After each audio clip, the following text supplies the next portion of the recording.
Jack Miller sat at his usual corner table on the seaside deck of Carter's Seafood, the same spot he'd occupied every Tuesday for the past 5 months.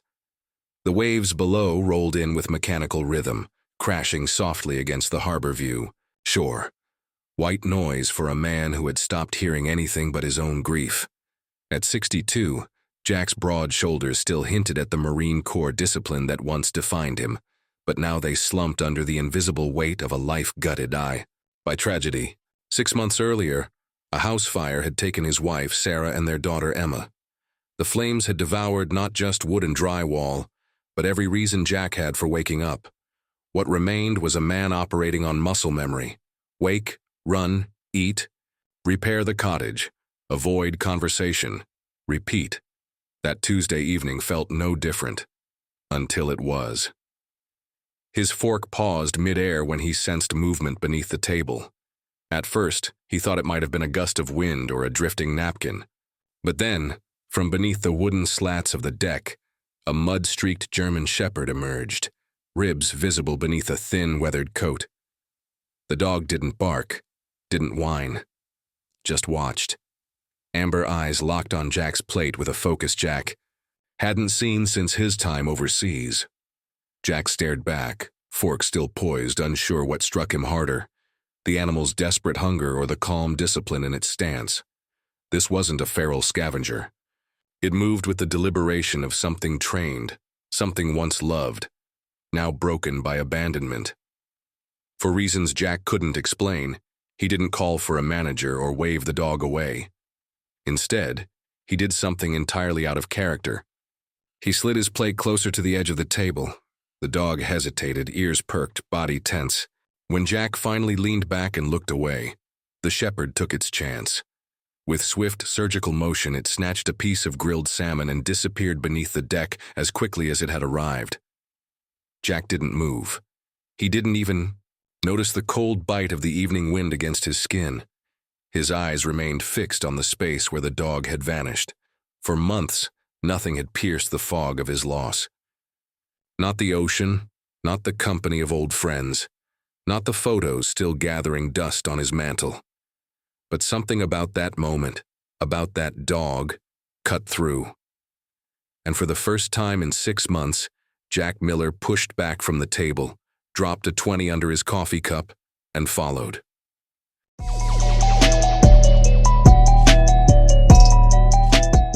Jack followed at a distance, instincts kicking in before logic caught up. The twilight air had cooled, and the restaurant lights faded behind him as he tracked the German shepherd across a gravel parking lot. The dog didn't look back, didn't. The Reese only moved with precision, as if it knew exactly where it was going and had a timetable to keep.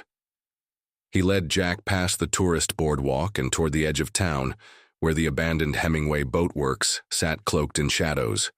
A rusting chain-link fence surrounded the property, bearing a bright orange sign. No trespassing, demolition scheduled. 10 days, Jack noted grimly, catching the smaller print that listed the date. The shepherd paused at a section of the fence that had been bent outward, just enough space for something small or determined to slip through. With practiced ease, the dog ducked inside. Jack hesitated only briefly before crouching low and squeezing through the same gap, ignoring the scrape of rusted metal against his arm. The yard beyond was littered with debris, splintered pallets, broken concrete, twisted scrap. Jack moved carefully, boots crunching softly against gravel. He kept the shepherd in sight, trailing him to a smaller structure behind the main building, a long, low outbuilding that once stored boats and equipment. Jack stopped short when he heard it, a low growl vibrating from the shadows just ahead. The shepherd had disappeared inside. Jack approached cautiously, scanning the darkness beyond the warped doorframe. A faint rustling caught his attention. He shifted his angle and peered through a broken window. Inside, moonlight spilled across a nest of tarps and old sailcloth. And there they were. A pregnant female German shepherd lay curled on her side, her belly swollen with the unmistakable curve of impending birth. Her breathing was shallow, her eyes alert.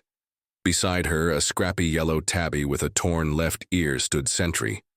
And returning to them now with a large piece of salmon dangling from his mouth, was the male dog Jack had followed. He didn't eat the food. He placed it gently before the female and the cat, then turned to face the window, eyes locking with Jack's once more. Jack felt something shift in his chest. A weight he hadn't even noticed began to move. These weren't just strays fighting to survive. They were a unit, a family, living in a condemned building, counting days until bulldozers came to erase their fragile sanctuary. He should have walked away, called animal control, done the practical thing. But practical had done nothing for Sarah. For Emma, for the hollow ache in his chest every morning, he woke to silence. Jack backed away from the window slowly, unwilling to disturb them further. He turned and made his way out the same way he'd entered, heart racing for the first time in months, not from fear, but from something else, something old, familiar, purpose. He returned before dawn the next morning, in his hands a paper bag with leftover roast chicken, a peace offering, a gesture, a first step. The fence hadn't been touched. The yard remained silent, drenched in the misty stillness that only pre-dawn could bring. Jack moved slowly, aware of every sound he made. 20 feet from the outbuilding, a growl stopped him cold. The male had emerged again, this time from behind a stack of pallets. His hackles rose, eyes sharp with suspicion. Jack crouched down, careful not to make sudden moves. "Just breakfast," he said softly, opening the bag and placing the container on the ground before retreating several feet. The dog didn't move. Not at first. He stood like a soldier on high alert, reading every detail of Jack's posture. Then, after 5 tense minutes, he advanced, sniffed, grabbed the container with delicate precision, and disappeared inside. Jack waited, listened. He heard quiet whimpers from the female, the rustle of shifting bodies, the sound of licking. No snarls, no panic. Trust, however tentative, had been earned. "I'll be back," Jack whispered to the empty door, then left as silently as he'd come. By mid-morning, Jack stood in the coastal veterinary clinic, interrupting Frank Thompson, mid-exam. The urgency in Jack's voice made Frank look up in surprise. 5 minutes later, in the privacy of exam room 2, Jack pulled up the photos on his phone, grainy images of the 3 animals huddled together inside the boathouse. Frank studied them carefully, zooming in. "That male's got training written all over him," he murmured. "Posture, awareness, see that marking?" He pointed to a faint shape beneath the shepherd's matted fur. "Could be a tattoo or ID tag." "Service dog?" Jack asked. "Wouldn't surprise me," Frank replied. "You think they're worth saving?" Jack's answer came without hesitation. "They're survivors, and that place gets flattened in 10 days. Frank tilted his head. "So what's the plan?" "Earn their trust. Keep them safe. Figure it out from there. You'll need help." "I was hoping you'd say that." Frank opened a supply cabinet. "Flea treatments, prenatal vitamins, antibiotics. I'll make a house call tomorrow, if you can get her to trust me." Jack nodded, the corner of his mouth twitching, almost a smile. 10 days. 10 chances to make a difference.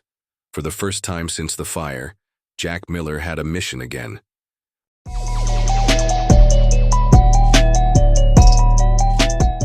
The next morning came cloaked in mist, soft gray light filtering through the coastal fog, as Jack approached the Hemingway property once again. He carried a small duffel slung over his shoulder, packed with fresh dog food, collapsible bowls, and supplies from Frank. He wore an old Marine Corps jacket, not for warmth but for memory. The gap in the fence hadn't changed. The yard lay still, no movement. But Jack knew they were watching. This time he whistled softly, a single low note, non-threatening. The male shepherd appeared moments later, stepping out from behind a rusted anchor, as if materializing from the fog itself. His ears twitched. He sniffed the air, his eyes locked onto Jack's. Slowly, Jack knelt and unpacked the supplies. He poured food into one bowl, water into another, and sat on an overturned bucket nearby, maintaining a respectful distance. It took longer this time, nearly 20 minutes, but eventually, the dog crept forward, sniffed, ate, watched. Jack stayed still, letting the animal set the pace. When the shepherd retreated, Jack stood and backed away, leaving the supplies behind. That afternoon, Jack met Frank again behind the veterinary clinic. They loaded his truck with more gear, medical kits, blankets, a portable exam light. Jack drove them to the edge of the harbor, then led Frank on foot through back alleys and side paths until they reached the fence. "You've been busy," Frank muttered, noting the care Jack had taken. Trail markers, mapped entry routes, even a rotating observation schedule. Feels like recon all over again. Jack didn't respond. The look in his eyes said enough. Inside the boathouse, they found the animals waiting. The male, who Jack had started calling Duke, stood tall and unmoving, but he didn't growl this time. Rusty the tabby perched on a crate, eyes narrowed with suspicion. Luna, the pregnant female, lay quietly, watching them both. Frank moved slowly, letting his years as a field medic take over. He spoke softly, never made direct eye contact, kept his hands visible. "She's close," he murmured to Jack after a gentle examination. "Maybe a week, give or take. You were right to bring me in." Jack nodded, his gaze falling on the far corner of the room. Something had caught his eye, a cluster of old crates stacked beneath a blue tarp. He moved toward them while Frank checked Luna's vitals. The crates were dusty, but newer than the rest of the boathouse debris. He pried one open with his pocket knife. Inside were layers of packing material and the smell. Oil, metal, familiar. He dug deeper. Empty, but not clean. Traces of lubricant, scratches from metal edges. These crates had held weapons. Recently died Jack's stomach turned. He photographed everything, the labels, the crate numbers, the residue. Sent them to his phone, then locked eyes with Frank. This isn't just about abandoned animals anymore. Frank followed him over, examined the crates, and whistled low. Military grade, maybe black market. Malone's pushing for a fast. Militia. These dogs are in the way. Or they saw something, Frank added. They left quietly, careful not to spook the animals. Jack returned that evening alone, watching from a distance as Duke patrolled the perimeter like a soldier guarding a base. Luna lay resting on a pile of folded tarp, Rusty curled near her belly, purring like a motor. That night, Jack couldn't sleep. He kept thinking about the dog's posture, the way he moved. It wasn't just training, it was discipline, purpose. He pulled out an old photo album from a box in the closet. Inside were faded snapshots from his final deployment. A desert outpost, a team of Marines, a young soldier named Michael Davis kneeling beside his canine partner, a German shepherd named Commander. Jack stared at the photo. The resemblance was undeniable. Same coat, same focused gaze, and on the dog's right flank a faint marking. Jack zoomed into a photo on his phone of Duke. Same mark. His breath caught, couldn't be. Commander and Michael had both been listed as KIA, killed in action, 3 years ago during a failed operation in Eastern Europe. But what if? The next morning, Jack brought a brush and clean water. Over an hour, he sat near Duke and slowly gained his trust enough to stroke his fur. As he brushed away the matted hair around the dog's neck, something metallic glinted in the light. A tag, buried under layers of dirt and fur. Jack gently cleaned it. CDR 5593M. Handler M. Davis, USMC Commander. He had survived. And somehow, he had carried out the last command he'd ever been given. Return with the mission. Jack sat back on his heels, overwhelmed. The dog hadn't just found a safe place, he had sought Jack out. The last link to his handler. The man who served beside Michael. This wasn't coincidence. Commander, now Duke, had chosen him, and Jack knew what that meant. There was a mission left unfinished, and he was going to finish it.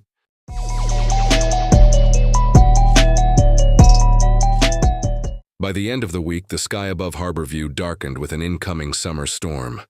Winds whipped through the coastal trees, waves crashed higher against the shore, and fishermen double-knotted their moorings in anticipation of a long, wet night. Jack stood on his cottage porch, scanning the clouds. His training told him what the forecast didn't. This storm would hit hard and fast, which made it the perfect cover. Frank arrived at dusk, his truck loaded with supplies, medical kits, surgical tools, emergency formula, and a portable whelping box. Luna's condition had deteriorated since his last visit.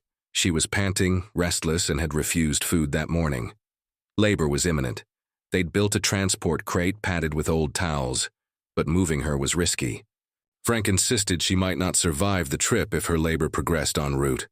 "We'll have to deliver the pups where she is," Frank concluded, strapping on his rain gear.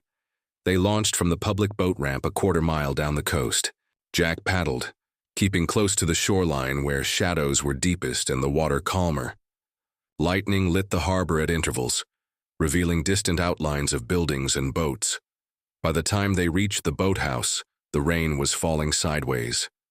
Jack secured the inflatable beneath the dock, and they climbed into the building, from the water entrance. The space smelled of damp wood and warm animal fur. Duke greeted them at the door, tense but silent. When he saw Jack, he relaxed slightly, then turned and padded to Luna's side. She lay curled on her tarp nest, sides heaving.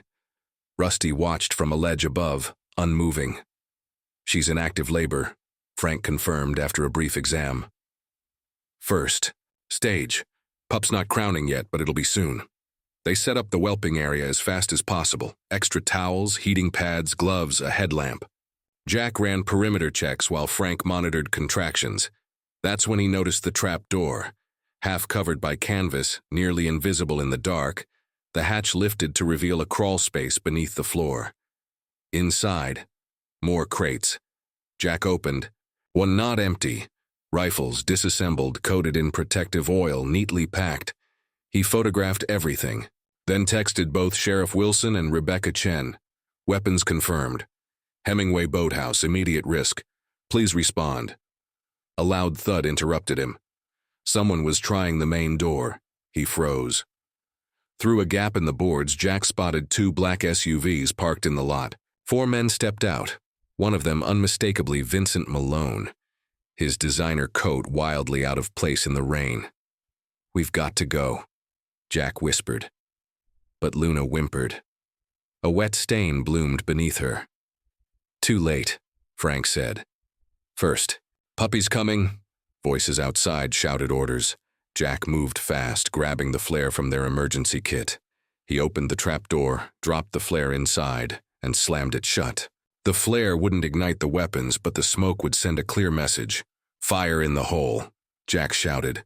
Yells erupted outside. Feet scrambled away from the door. Inside, Luna pushed. Frank delivered the first puppy, cleaned it, and placed it beside her. The second followed minutes later, then a third. Duke stood guard. Rusty crouched beside the whelping box, his wide eyes never blinking. Jack bolted the rear entrance, then turned to Frank. "We can't stay." Frank looked at Luna. "She can't be moved." A crash rattled the door. Jack peeked through the boards. 2 armed men in rain gear were approaching again. "Diversion's not enough," he muttered.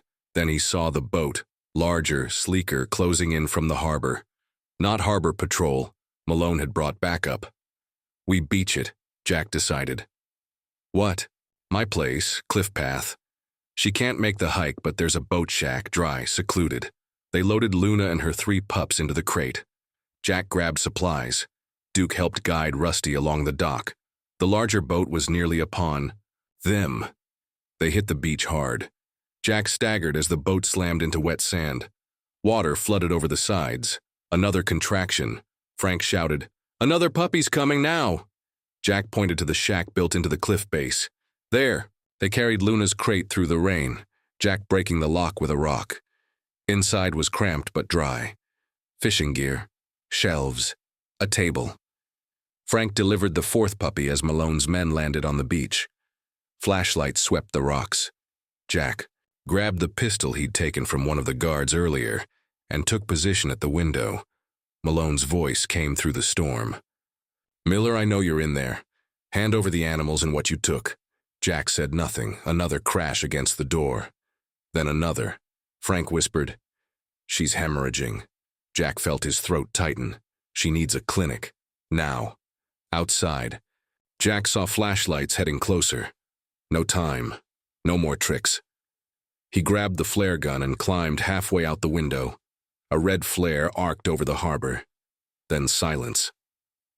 Moments later, harbor patrol lights appeared on the far shore. Malone's voice snapped.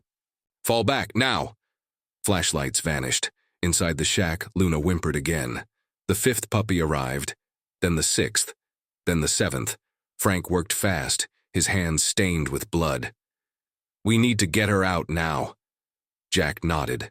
They carried her down to meet the harbor patrol, flare still trailing smoke in the stormy sky.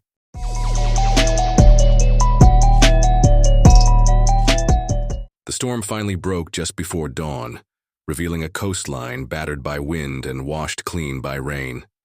At the veterinary clinic, lights burned in the back rooms as Frank and his team worked urgently to stabilize Luna and her 7 newborns. Jack stood outside the operating room window, arms crossed, jaw set. Duke, no, Commander, sat beside him, his posture straight despite exhaustion. Rusty perched atop the heated incubator, tail wrapped neatly around his paws, amber eyes never leaving Luna's side. "She's holding on," Frank said quietly as he stepped out, removing his gloves. "Barely. The pups are all alive, but it's going to be hour by hour." Jack gave a small nod. His fingers tightened around the old military dog tag he'd cleaned earlier, CDR 5593M. Handler M. Davis, USMC commander, had made it back. But his mission wasn't over. Sheriff Wilson arrived an hour later, his expression unreadable as he stepped into the office where Jack waited with the tag and the data cylinder Frank had found hidden beneath Commander's collar. "We found more. Crates under the floorboards," Jack said. "Rifles. Unregistered. Definitely military grade. Malone was running weapons through that property." Wilson gave a slow nod. "I believe you. But the place was clean by the time I got there. Someone moved the inventory fast. I've already had a judge deny my request for warrants on Malone's other sites. Said the evidence wasn't concrete." Jack placed the data cylinder on the table. "This is concrete." Wilson raised an eyebrow. "What's on it?" "Only one way to find out." He connected the device to the clinic's computer. Several encrypted files appeared on the screen. Video, audio, reports, photos, surveillance. The final file was a video dated 3 days before Michael Davis's death. They opened it. Michael stared back at them from the screen, dusty, sun-worn, and calm.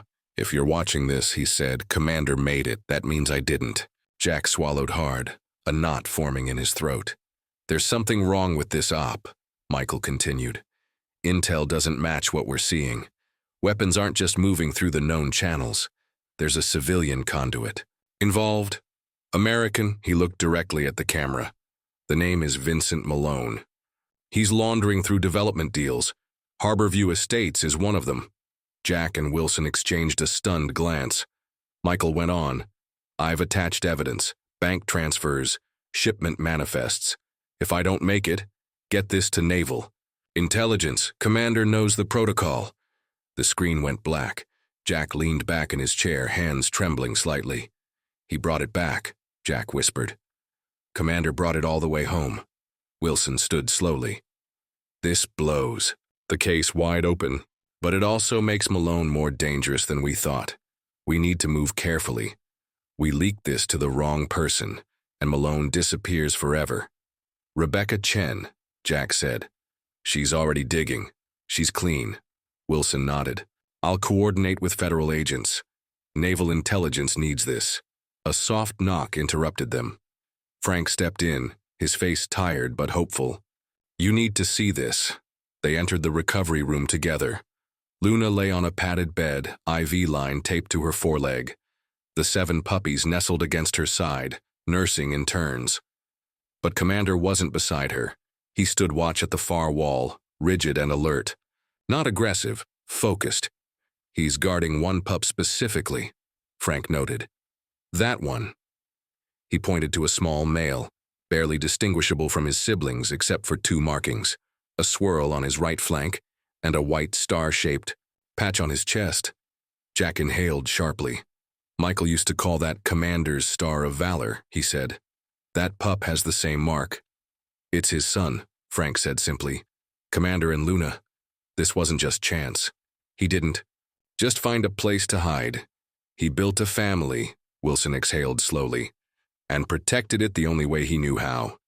They stood in silence for a long moment, watching the tiny lives breathe, squirm, nurse. Then Jack spoke. His name is Michael. No one questioned it. Wilson turned to Jack. We're setting up protection. These animals are now federal witnesses. Anyone coming after them has to go through us. Later that day, a black SUV pulled into Jack's driveway. Thomas Reynolds, Naval Intelligence, stepped out and introduced himself with a firm handshake. I served with Michael, he said. He trusted you. That's enough for me. They reviewed the data together. Reynolds confirmed the information would launch a broader investigation into Malone's operations, stateside and abroad. You've uncovered something massive, Jack, Reynolds said. This dog completed the mission, as they loaded the digital evidence into secure containers. Jack stood with Commander in the doorway of his cottage. You did it, boy, he murmured, running a hand over the shepherd's head.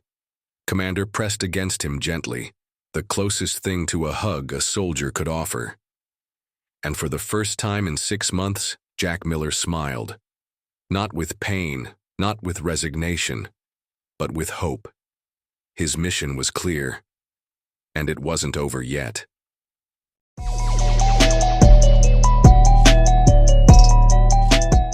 Three months later, the sun rose gently over Harborview, casting a golden sheen across the newly repaired boathouse, now the official home of the Second Chance Command Rehabilitation Program. Where there had once been broken windows and weapons, crates, there were now soft beds, training enclosures, and hand-painted signs bearing the names of its first residents: Commander, Luna, Rusty, and 7 thriving puppies. Jack stood on his porch, coffee in hand, watching the pups tumble across the lawn under their father's watchful eye. Luna lay nearby, her body still healing but her eyes bright. Rusty, as always, maintained his perch on the railing, like a sentinel guarding the kingdom. The Harborview Gazette rested open beside Jack's mug. The headline read, Developer sentenced. Vincent Malone gets 20 years for weapons trafficking. A smaller subheading noted the launch of a federal investigation into government officials linked to the operation. Justice had been served. But Jack wasn't thinking about Malone this morning. He was thinking about Emma and Sarah, how they would have laughed watching the puppies chase each other in dizzying loops, how Sarah would have instantly fallen in love with Luna, and how Emma would have likely declared Rusty the smartest cat in America. He glanced at the framed photograph hanging just inside the door. Michael Davis kneeling beside a younger commander, both looking proud and ready. The program wasn't just for the animals. It was for the soldiers who had served beside them, for the ones who came home broken, and for the ones who never came home at all. Frank pulled up the gravel path with a stack of paperwork and an easy smile. Another applicant called this morning, he said, handing over a form. Retired. Bomb-sniffing dog. Needs a place to adjust. Might be a little shy. Jack nodded. We've got room. Commander trotted over and pressed against his leg. Jack scratched the grizzled fur behind his ears. You brought me back, old friend, he whispered. One meal at a time. The smallest things, a stolen piece of fish, a cautious gaze, a silent mission, had rebuilt his life. Not in one grand act, but through a series of quiet choices, each fueled by compassion. As the wind picked up from the harbor, carrying the scent of salt and cedar, Jack stepped down from the porch and joined his unlikely family. He wasn't alone anymore, and somewhere out there, more missions waited. More lives to protect, more second chances to give. Because when purpose is born from loss, it becomes something stronger, something that lasts. And for Jack Miller, Marine, widower, and now guardian of a new legacy, that made all the difference.